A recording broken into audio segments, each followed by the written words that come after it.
ರಾಜ್ಯದ ಪ್ರತಿಷ್ಠಿತ ಒಂದು ನಿಗಮ KSIC silk Mysuru silk Mysuru Mummadi ಮಹಾರಾಜರು ಪ್ರಾರಂಭ ಮಾಡಿದಂಥದ್ದು 113 ವರ್ಷ ಆಗಿದೆ.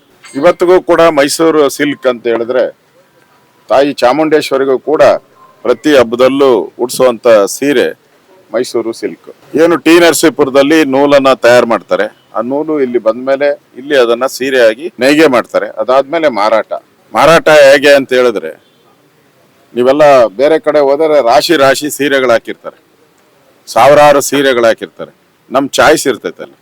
ಇಲ್ಲಂಗಲ್ಲ, ನೀವು ತಯಾರಾಗಿದ್ದು ಒಂದೇ ಗಂಟೆಯಲ್ಲಿ ಬೆಳಗ್ಗೆ 4 ಗಂಟೆಗೆ ಬಂದು ಕ್ಯೂ ನಿಂತ್ಕೊಂತಾರಂತೆ ಸೀರೆಗೋಸ್ಕರ. ಒಂದು ತಾಯಿ ಚಾಮುಂಡೇಶ್ವರಿ ಉಡಿಸ್ತಾರೆ ಅನ್ನೋದು ಒಂದು, ಮತ್ತು ಮೈಸೂರು ಸಿಲ್ಕ್ ಅನ್ನೋದು ಈಗ ಮದುವೆಗಳಿಗೆ ಒಂದು ಪಾವಿತ್ರತೆ. ಈಗ ಯಾರೇ ಮದುವೆ ಆದ್ರೂ ಕೂಡ ಮೈಸೂರು ಸಿಲ್ಕ್ ಯೂಸ್ ಮಾಡೋಕ್ಕೆ ಒಂದು ಪದ್ಧತಿ ಮಾಡ್ಕೊಂಡ್ಬಿಟ್ಟಿದ್ದಾರೆ. ಫ್ಯಾಕ್ಟ್ರಿಯನ್ನ ಇವತ್ತು ಟಿ ನರಸೀಪುರದಲ್ಲಿರೋ ಫ್ಯಾಕ್ಟ್ರಿಯನ್ನ ಹಂತವಾಗಿ ಮುಚ್ಚುವಂತ ಒಂದು ಕುತಂತ್ರವನ್ನ ಈ ಸರ್ಕಾರ ಮಾಡ್ತಾ ಇದೆ. ಒಂದು ಕ್ರೀಡಾಂಗಣ ಮಾಡಬೇಕು ಅಂತ ಹೊರಟಿದ್ದಾರೆ. ನಾವೇನು ಕ್ರೀಡಾಂಗಣಕ್ಕೆ ವಿರೋಧ ಅಲ್ಲ, ಒಂದಲ್ಲ 10 ಕ್ರೀಡಾಂಗಣ ಮಾಡ್ಲಿ. ಮುಮ್ಮಡಿ ಕೃಷ್ಣರಾಜ ಒಡೆಯರ್ ಪ್ರಾರಂಭ ಮಾಡಿದ್ದು ಅದೇನೋ ಗೊತ್ತಿಲ್ಲ. ಮುಮ್ಮಡಿ ಕೃಷ್ಣರಾಜ ಒಡೆಯರ್ ಅಂದ್ರೇನೆ ಅವ್ರಿಗಾಗಲ್ಲ, ಕಾಂಗ್ರೆಸ್ ಅವ್ರಿಗೆ. ಪ್ರತಿ ಸರಿನೂ ಕೂಡ ಅವ್ರೇನು ಮಹಾರಾಜರು ಏನ್ ಮಾಡಿದ್ದಾರೆ, ಅವ್ರಿಗಿಂತ ಸಿದ್ದರಾಮಯ್ಯನವರೇ ಜಾಸ್ತಿ ಒಳ್ಳೇದ್ ಮಾಡಿದ್ದಾರೆ. ಅವರ ಏನೇನಿದೆಯೋ ಮುಚ್ಚುವಂತ ಪ್ರಯತ್ನವನ್ನ ಮಾಡ್ತಾ ಇದ್ದಾರೆ. ಇದು ಒಳ್ಳೇದಲ್ಲ. ಒಂದು, ಅಲ್ಲಿ ಬಾಯ್ಲರು ಇರೋವಂಥದ್ದು, ಮತ್ತೆ ಅಲ್ಲಿ ರೇಷ್ಮೆ ತಯಾರು ಮಾಡೋದು, ಅಲ್ಲಿ ಬೇಯಿಸ್ತಾರೆ, ಅದ್ರದ ವಾಸನೆ ಎಲ್ಲ ಬಹಳ ದಟ್ಟವಾಗಿ ಬರುವಂಥದ್ದು. ಮತ್ತೆ ಬಾಯ್ಲರು ಕೂಡ ಇರೋದ್ರಿಂದ ಏನಾನ ಸಿಡಿದ್ರೆ ಅಲ್ಲಿ ಸ್ಪೋರ್ಟ್ಸ್ ಏನಾನ ನಡೀತಾ ಇದ್ದಾಗ ದೊಡ್ಡ ಸಂಖ್ಯೆಯಲ್ಲಿ ಒಂದು 5-6 ಸಾವಿರ ಜನ ಸೇರಿದಾಗ ಈ ತರದ ಅನಾಹುತ ಆದ್ರೆ ದೊಡ್ಡ ಇದಾಗ್ತೈತೆ. ಬೇರೆ ಜಾಗನೇ ಇಲ್ಲ, ಗತಿ ಇಲ್ವಾ ಇವ್ರಿಗೆ, ಯೋಗ್ಯತೆ ಇಲ್ವಾ? ಆ ತಮನ್ನಾ ಭಾಟಿಯಾ ಅಂತ ಯಾರೋ ಫಿಲಂ ಆಕ್ಟರ್ಗಳಿಗೆ 7 ಕೋಟಿ 8 ಕೋಟಿ ಕೊಡ್ತಾರೆ. ಖರ್ಚು ವೆಚ್ಚ, ಫ್ಲೈಟ್ ಚಾರ್ಜು, ರೂಮು ಎಲ್ಲ ಸೇರಿದ್ರೆ ಕೊಡ್ತಾರೆ. ಅದೇ ದುಡ್ಡು ಇಲ್ಲೇ ಕೊಟ್ಟು ಜಮೀನ್ ತಗೊಂಬೋದಾಯ್ತಲ್ಲ. ಅದನ್ನ ಬಿಟ್ಬಿಟ್ಟು ಅದೇ ಜಮೀನನ್ನ ಒಡೆಯುವಂತ ಪ್ರಯತ್ನ ಯಾಕೆ? ಗ್ರೌಂಡ್ ಮಾಡಕ್ಕೆ ಬೇರೆ ಜಾಗ ಇಲ್ವಾ? ಇದು ಲಾಭ.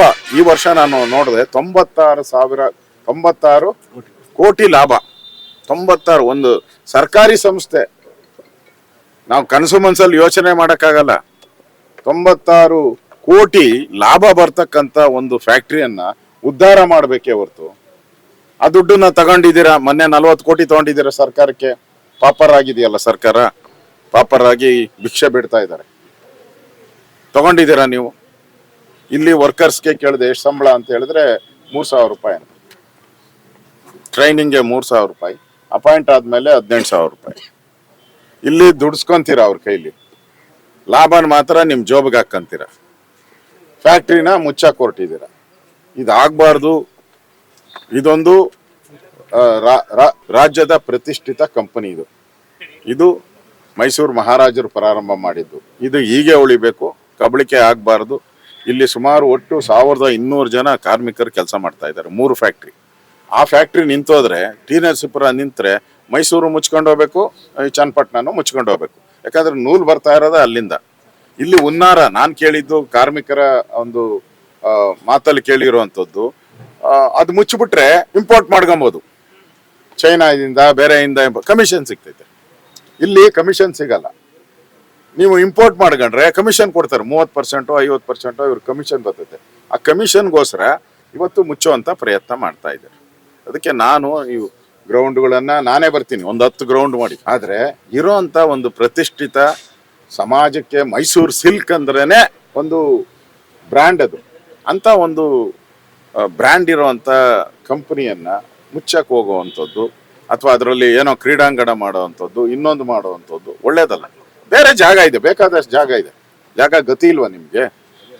ಬೇಕಾದಷ್ಟು ಗೋಮಾಳಗಳು ಜಾಗ ಇದೆ, ತಗೊಂಡು ಹುಡುಕಿ ಮಾಡಿ. ಅದನ್ನ ಬಿಟ್ಬಿಟ್ಟು ಈ ಏನೋ ಬಡವರಿಗೆ ಅನ್ನ ಕೊಡ್ತಾ ಇದ್ದಾರೆ. 1200 ಜನ ಎಂಪ್ಲಾಯೀಸ್ ಇಲ್ಲಿಂದ ಅನ್ನ ತಿಂತಾ ಇದ್ದಾರೆ. ಅನ್ನಕ್ಕೆ ಕನ್ನ ಹಾಕುವಂತ ಕೆಲಸವನ್ನ ಈ ಸರ್ಕಾರ ಮಾಡಬಾರ್ದು. ಇದ್ರ ವಿರುದ್ಧ ಹೋರಾಟ ಮಾಡಕ್ಕೋಸ್ಕರ ನಾನು ವಿಷಯಗಳು ಸರ್ಕಾರ ಗಮನಕ್ಕಿಲ್ವಾ ಸರ್? ಹಾಗಾದ್ರೆ ಮೈಸೂರು ಸಿಲ್ಕ್ ನ ಇದಾಗತ್ತೆ ಮುಚ್ಚಿದ್ರೆ, 5 ಎಕರೆ ಜಾಗ ಕೊಟ್ರೆ ಇಲ್ಲ. ಅಲ್ಲಿ ಯಾರೋ ಒಬ್ಬ ಕಾಂಟ್ರಾಕ್ಟ್ರು ತಗೊಂಡ್ಬಿಟ್ಟಿದಾನಂತೆ. ಅವನು ಕಾಂಗ್ರೆಸ್ ಕಾರ್ಯಕರ್ತ, ಅವನು 12 ಕೋಟಿಗೆ ತಗೊಂಡ್ಬಿಟ್ಟಿದ್ದಾನೆ. ಅವನು ಒತ್ತಡ, ಅವನ್ ಕಮಿಷನ್ ಬರ್ತಲ್ಲ, 60% ಕಮಿಷನ್. ಅದರಲ್ಲಿ ಅವ್ನಿಗೆ 5-6 ಕೋಟಿ ಲಾಭ ಬರ್ತೈತೆ, ಅವನು ದುಡ್ಡು ಹೊಡಿಬೇಕು, ಅದಕ್ಕೆ ಅವನು ಒತ್ತಡ ಮಾಡ್ತಾ ಇದ್ದಾನೆ ಸರ್ಕಾರದ ಮೇಲೆ. ಸರ್ಕಾರ ಸಿದ್ದರಾಮಯ್ಯನವರು ಅದೇ ಏರಿಯಾದವರು, ಅದಕ್ಕೆ ಮುರಾಜಿಲ್ದೆ ಮಾಡೋಕ್ಕೆ ಪರ್ಮಿಷನ್ ಕೊಟ್ಟಿದ್ದಾರೆ. ಇದು ಸಮಾಜಕ್ಕೆ ದ್ರೋಹ ಬಗೆಯುವಂಥ ಕೆಲಸ.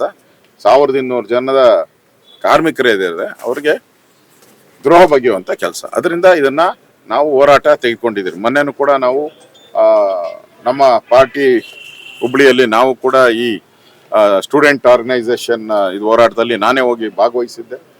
ನಾವು ಹೋಗಿ ಭಾಗವಹಿಸಿದ ಮೇಲೆ ಅಲ್ಲಿ ಇವತ್ತು ಸರ್ಕಾರ ಬಾಯ್ಬಿಟ್ಟಿದೆ, 56,000 ಹುದ್ದೆಗಳನ್ನು ನೇಮಕ ಮಾಡ್ತೀನಿ ಅಂತ. ನಮ್ಮ ಲೆಟ್ರಡಲ್ಲೇ ನಾವು ಪರ್ಮಿಷನ್ ತಗೊಂಡಿದ್ದು ಆ ಹೋರಾಟಕ್ಕೆ. ಸ್ಟೂಡೆಂಟ್ಸ್ಗಳು ಭಾಗಿಯಾಗಿದ್ರು. ಇವತ್ತು ಆ ಹೋರಾಟಕ್ಕೆ ಜಯ ಸಿಕ್ಕಿದೆ. ಹಾಗೆ ಇದೇ ರೀತಿ ಈ ಹೋರಾಟಕ್ಕೂ ಕೂಡ ಸರ್ಕಾರಕ್ಕೆ ಕಣ್ಣು ತೆರೆಸುವಂಥ ಕೆಲಸವನ್ನ ಮಾಡ್ತಾ ಇರುವಂಥ ಅನ್ಯಾಯವನ್ನ ಕೆಲಸವನ್ನ ನಾವು ಮಾಡುವಂಥ ಕೆಲಸವನ್ನ ಮಾಡ್ತೀವಿ. ಕರುನಾಡು ಟೈಮ್ಸ್ ಚಾನೆಲ್ನಲ್ಲಿ ಸುದ್ದಿ ಮತ್ತು ಜಾಹೀರಾತು ನೀಡಲು ಈ ನಂಬರ್ಗೆ ಕರೆ ಮಾಡಿ.